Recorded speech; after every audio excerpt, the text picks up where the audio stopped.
Lions opened the 1984 season at home against the Scarlet Knights of Rutgers.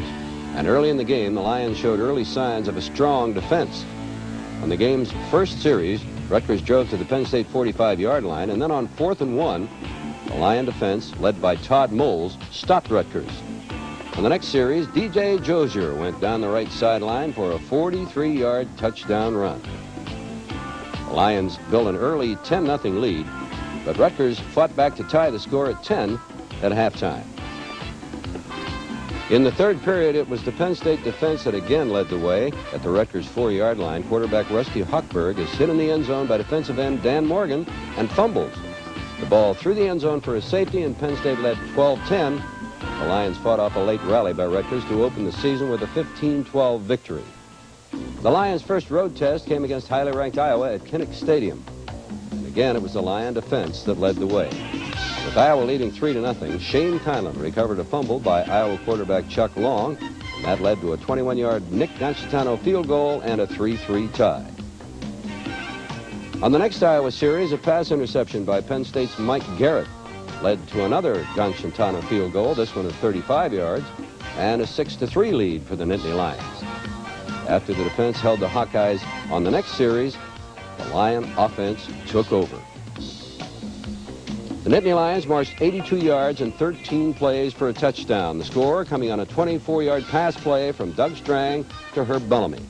The Hawkeyes came back for a touchdown, and the halftime score was Penn State 13, Iowa 10.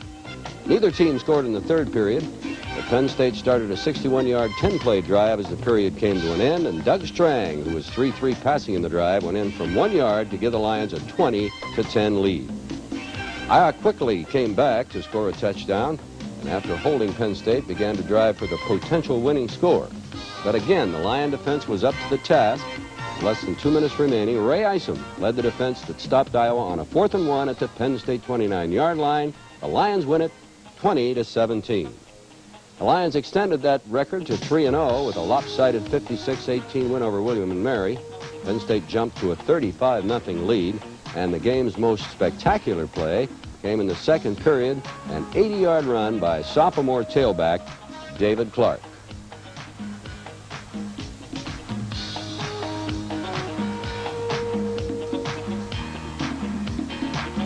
The Lions next traveled to Giant Stadium to meet highly ranked Texas. The Longhorns started quickly and moved deep into Penn State territory. Todd Dodge, under pressure from the Penn State pass rush, was intercepted by Chris Sidner, stopping the early drive. On the next Texas series, Jerome Johnson broke through the Lion defense for a 51-yard touchdown run and a 7-0 Texas lead.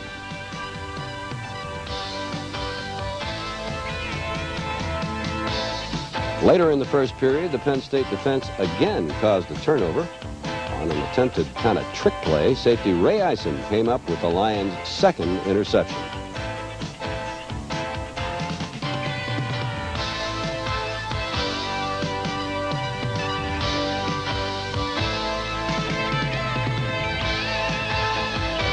After moving to 1 first down, Nick Gancitano kicked a 35-yard field goal to make the score 7-3. Texas used another big play to take a 14-3 halftime lead. On 3rd and 9, Dodge hit tight end William Harris on an 84-yard touchdown pass.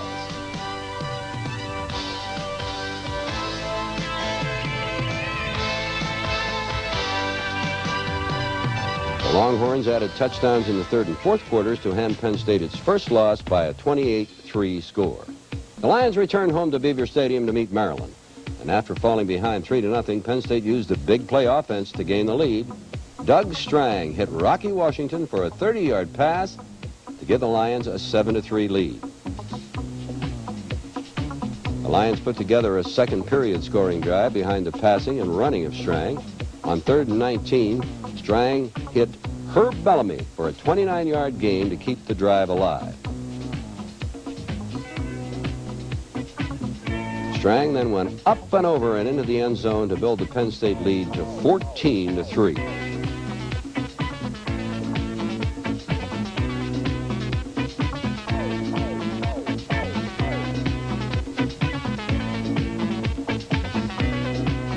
After Maryland scored to make it 14-11, the Lions went on another long scoring drive. Another third down pass was the big play of the drive. Strang to Tony Mumford for a 36-yard gain, moving into Maryland territory. Then Nick Gancitano kicked a 22-yard field goal to extend Penn State's lead to 17-11. The defense set up the Lions' next score. Rogers Alexander deflected a pass, intercepted by Chris Sidner at the Maryland 27.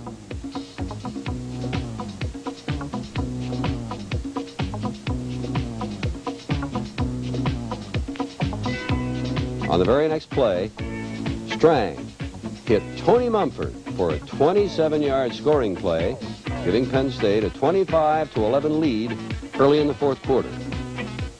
The Terrapins came back to score 2 touchdowns, and the game came down to a Terrapin 2-point conversion attempt.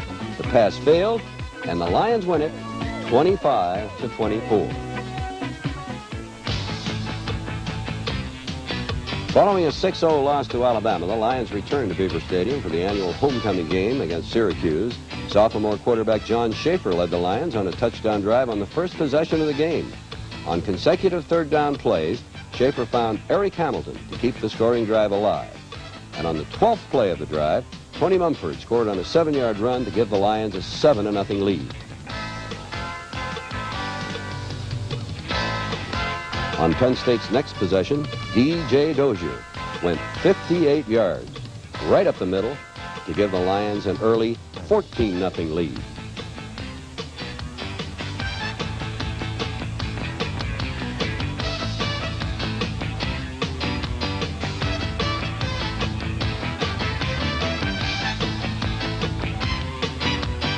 Midway through the second period, Mike Zordich intercepted a Todd Norley pass to set up the Lions' third touchdown drive.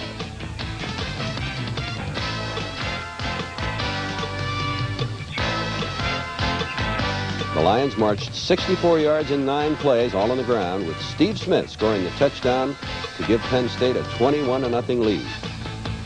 The Lion defense took over in the second half and allowed Syracuse only a field goal to make this final score: Penn State 21, Syracuse 3.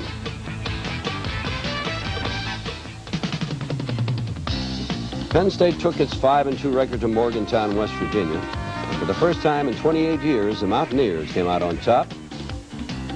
After West Virginia took a 7-0 lead, the Lions tied the game on a 51-yard touchdown run by Dozier.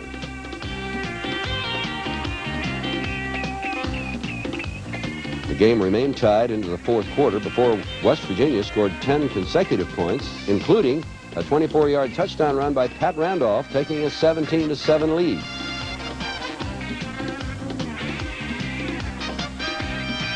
On the next possession of Penn State's, quarterback John Schaefer led the Lions on an 83-yard drive. Steve Smith scored on a 24-yard run to make the score West Virginia 17, Penn State 14. But the Lions ran out of time and lost its third road game of the year. Penn State returned home to face Boston College and Mr. Doug Flutie. After Penn State took a 3-0 lead, it was the running of Ken Bell that got BC on the board. A 71-yard touchdown run.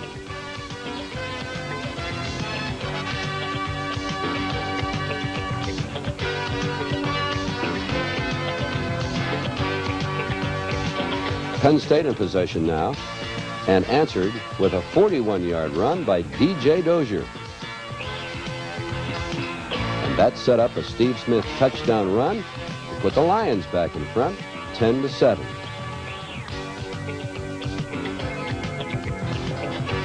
The Lion defense held the Eagles, and Doug Strang found Herb Bellamy for a 42-yard scoring pass.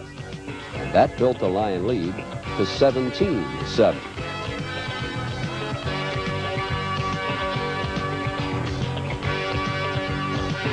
Leading 17-10 at halftime, Penn State opened the second half with an outstanding kickoff return from freshman walk-on Jim Coates.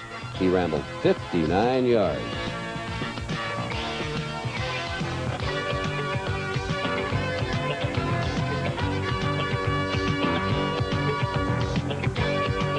Steve Smith carried on 3 consecutive plays to cover the remaining 35 yards and put the Lions up 23-10. Penn State leading 26-17. Bob White sacked Flutie, forcing a Boston College punt, and that set up this field goal, Nick Gancitano's third. Behind Flutie's passing, BC scored again to make it 29-23 before it was time for Dozier to do his thing, and he raced 39 yards for another Lions score, Smith and Washington throwing key blocks. Boston College wasn't finished. Flutie passed to Kelvin Martin for a 6-yard touchdown to complete a 34-yard drive and make the score, Penn State 37, Boston College 30. The Lions held the ball for the final 4 minutes and upped their record to 6-3. Healthy, rapidly becoming a fantastic tailgate experience. And if you're thinking about going on a diet and a Penn State football fan, don't do it during football season, as you will see.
Well, it's a team that's had a lot of bad breaks. They've lost a couple of games that they could have and should have won probably. A South Carolina game got away from them, and they have not had a lot of luck. They really haven't. Plus the fact they've had a lot of injuries. They've really had a lot of kids bumped up some really quality football players.